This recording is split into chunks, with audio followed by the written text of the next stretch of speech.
नमस्कार। आज मंत्रिपरिषद में 31 एजेंडों पे निर्णय हुआ। जो सबसे महत्वपूर्ण एजेंडा है पटना जिले के लिए है। इसमें जो पटना सदर अंचल है, उस पटना सदर अंचल को 4 भाग में बांटा गया है। अब पटना सदर अंचल जो है 4 भाग में होंगे और इन अंचलों के नाम मैं पढ़ देता हूं। पहला अंचल होगा पाटलिपुत्र अंचल, दूसरा अंचल होगा पटना सदर अंचल, तीसरा अंचल होगा पटना सिटी अंचल और चौथा होगा दीदारगंज अंचल। तो 4 अंचलों में जो पटना सदर अंचल पहला था उसको बांटा गया है।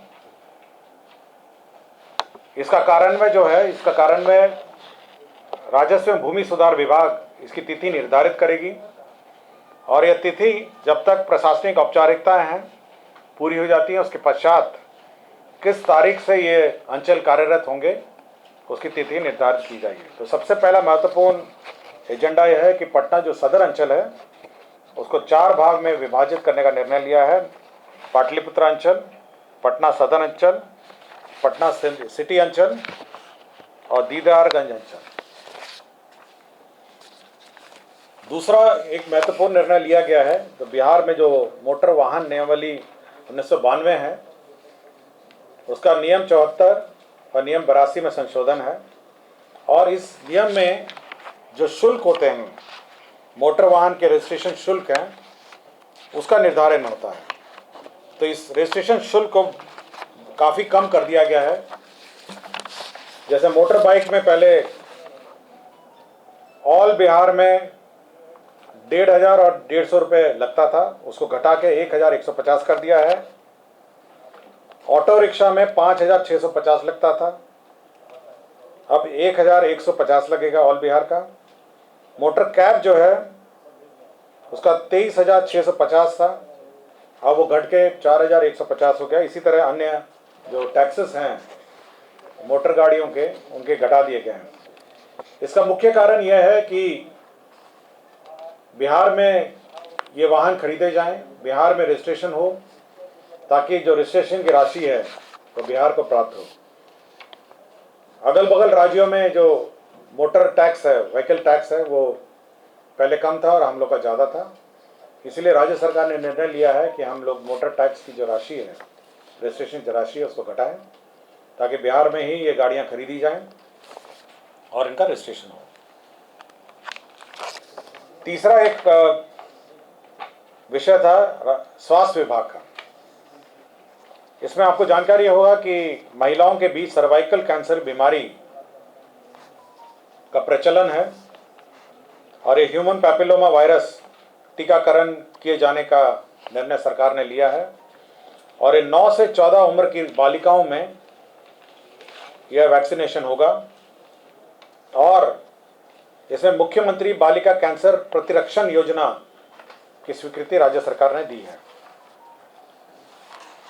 इसका जो टीकाकरण का क्रय है, ये टाटा मेमोरियल जो हमारा हॉस्पिटल है जिसके साथ एग्रीमेंट हुआ है, जो कैंसर संस्था है, उसके माध्यम से क्रय होगा और यह राज्य में यह वायरस का जो वैक्सीन है वह लेगा। इस पर संभावित व्यय 150 करोड़ संभावित व्यय है और 9 से 14 वर्ष की बालिकाओं में ये लगेगा और कुल जो अनुमानित जो इसकी आबादी है वह 95 लाख है। 95 लाख बालिकाओं के बीच ये वैक्सीन लगेगा।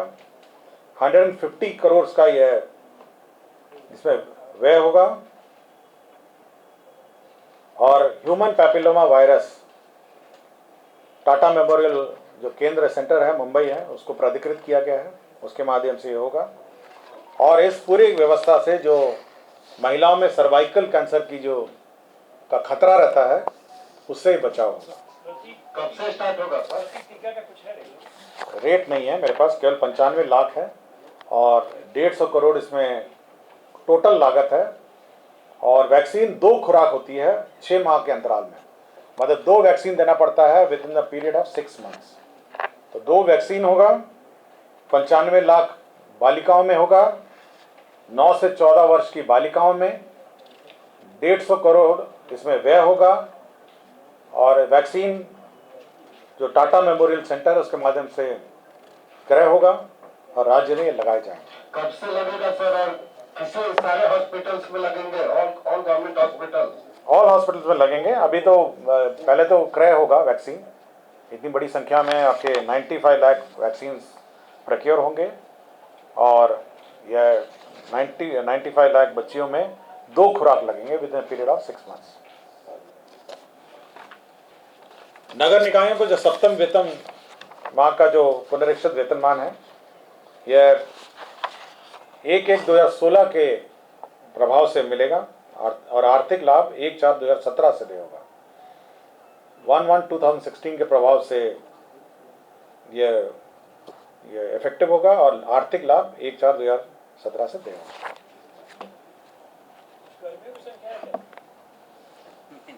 कर्मियों की संख्या नहीं, ये पॉलिसी डिसीजन है, और इसमें यह भी लिखा गया है कि जो आर्थिक लाभ है वो नगर निकाय अपने रिसोर्सेज से देंगे। राज्य में जो आम नागरिक हैं उनके लिए एक आईटी डिपार्टमेंट का ये प्रस्ताव था, जिसमें 85 करोड़ 23 लाख का है। इसमें जो सॉफ्टवेयर है, बिहार वन करके एक सॉफ्टवेयर का निर्माण किया जाएगा, और इसके अंतर्गत जो राज्य में सोशल रजिस्ट्री का निर्माण किया जाएगा। सोशल रजिस्ट्री, इसका मतलब ये है कि जो भी लाभुक हैं, लाभान्वित होंगे, उनको एक सोशल रजिस्ट्री नंबर दिया जाएगा, और किसी को भी लाभ अगर प्राप्त किया जाना है तो ये सोशल रजिस्ट्री में उनको रजिस्टर करना पड़ेगा। इससे यह पता चलेगा कि किसी एक सोशल रजिस्ट्री, किसी एक व्यक्ति को राज्य सरकार कितने कितने प्रकार के लाभ दे सकती है। और बिहार वन का एक मतलब ये है कि एक ही सिंगल पोर्टल में सभी सेवाएं, जो सभी सेवाएं हैं वो सिंगल पोर्टल के माध्यम से दी जाएंगी। मतलब आपका सिंगल लॉगिन होगा, सिंगल आपका यूजर नेम पासवर्ड होगा, और उसके माध्यम से आप सिंगल विंडो ऑपरेशंस करेंगे, और किसी भी प्रकार का लाभ के लिए आपको वहाँ एक ही जगह पर रजिस्टर करना पड़ेगा, और उसी सोशल रजिस्ट्री के माध्यम से, सोशल सॉफ्टवेयर के माध्यम से ये लाभ मिलेगा। तो इसमें 85 करोड़ 23 लाख रुपए इसको लगेंगे।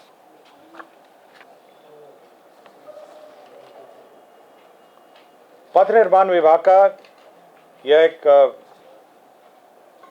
पथ निर्माण विभाग में दरभंगा जिला अंतर्गत दरभंगा लहरियासराय रेलवे स्टेशनों के बीच स्थित रेलवे क्रॉसिंग संख्या 25 स्पेशल के बदले पहुंच पथ सहित आरओबी के निर्माण हेतु 106 करोड़ 5,72,000 रुपये राजस्व सहित कुल 134 करोड़ 67,23,000 के अनुमानित लागत पर यह आरओबी बनाने का निर्णय लिया। नवादा जिला में वारसिलीगंज नवादा रेलवे स्टेशनों के बीच स्थित लेवल क्रॉसिंग 33/B1 के बदले पहुंच पथ सहित आरओबी के निर्माण हेतु 174 करोड़ 43 लाख अनुमानित लागत पर प्रशासनिक स्वीकृति।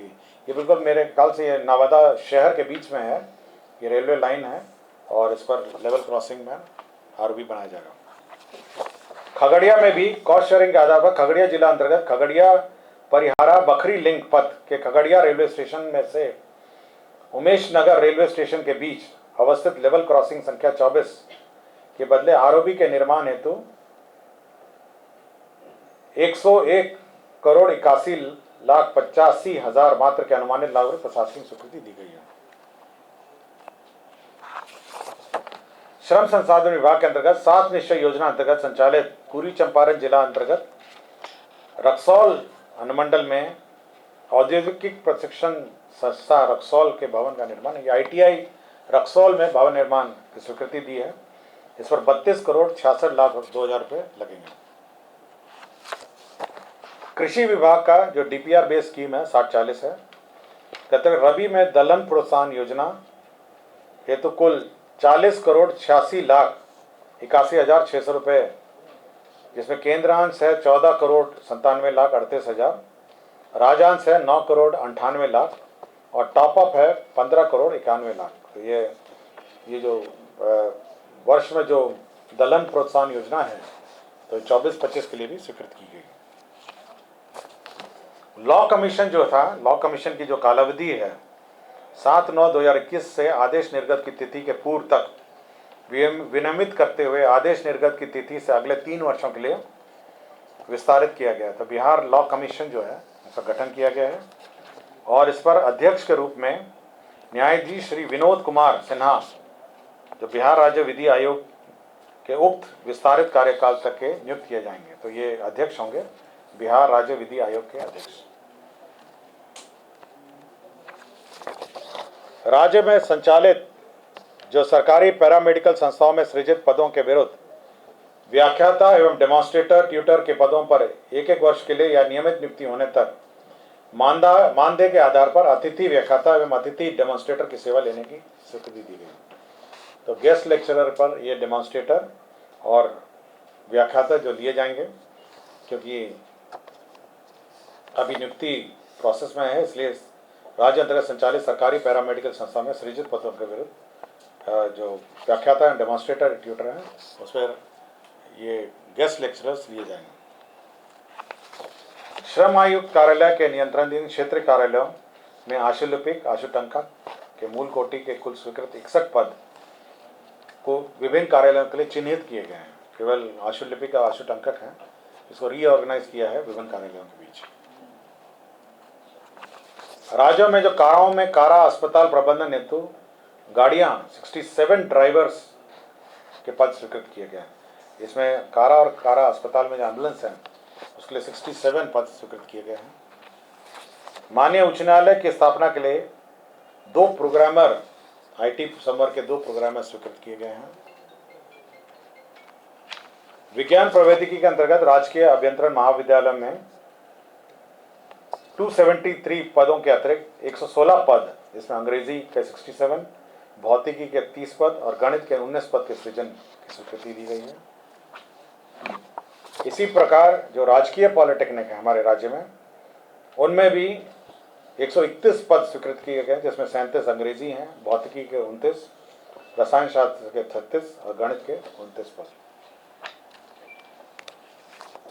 PhD में जो नल जल योजना कार्यान्वित करती हैं उसमें पूर्व से स्वीकृत कीमैन से चौकीदार का कुल 628 पद हैं तथा खलासी के कुल 822 पदों को विभाग अंतर्गत वर्तमान में क्रियाशील सभी 39 कार्य प्रमंडल में आवश्यकता अनुसार पुनर्गठित कर दिया गया, बेसिकली रीऑर्गेनाइज किया है और साथ ही साथ उक्त पदों का दायित्व निर्धारण किया गया। लघु जल संसाधन विभाग के अंतर्गत मुख्यालय हेतु वाहन चालक के 3 अतिरिक्त पदों का स्वीकृत किया गया है। राज्य के 38 जिला अस्पतालों, 61 अनुमंडलीय अस्पतालों, 2 दंत चिकित्सा महाविद्यालयों एवं अस्पतालों, 212 सामुदायिक स्वास्थ्य केंद्र, 328 प्राथमिक स्वास्थ्य केंद्र, राजकीय औषधालय, राजकीय राजभवन पटना तथा राजकीय औषधालय पटना उच्च न्यायालय पटना के लिए दंत चिकित्सक के 770 अतिरिक्त पदों की स्वीकृति की गई है। बिहार मत्स्य निषेध और उत्पाद अधिनियम के अंतर्गत सहरसा न्याय मंडल में अपर जिला एवं सत्र न्यायाधीश का 1 पद सृजन किया गया है। नालंदा जिला अंतर्गत राजगीर में निर्माणाधीन राज्य खेल अकादमी एवं अंतर्राष्ट्रीय मानक क्रिकेट स्टेडियम के लिए 33 संविदा आधारित पद सृजित किए गए हैं। खेल विभाग ने अपने जितने भी पद हैं, पुराने पद हैं, उसको मर्ज करते हुए 466 अतिरिक्त पदों का सृजन किया है। बिहार उद्यान सेवा के अंतर्गत समूह क समूह ख के पदों के सृजन एवं संपरिवर्तन किया गया है। कृषि विभाग सेवा कोटि 9 सांख्यिकी के समूह क एवं ख के पदों के सृजन एवं संपरिवर्तन किया गया है।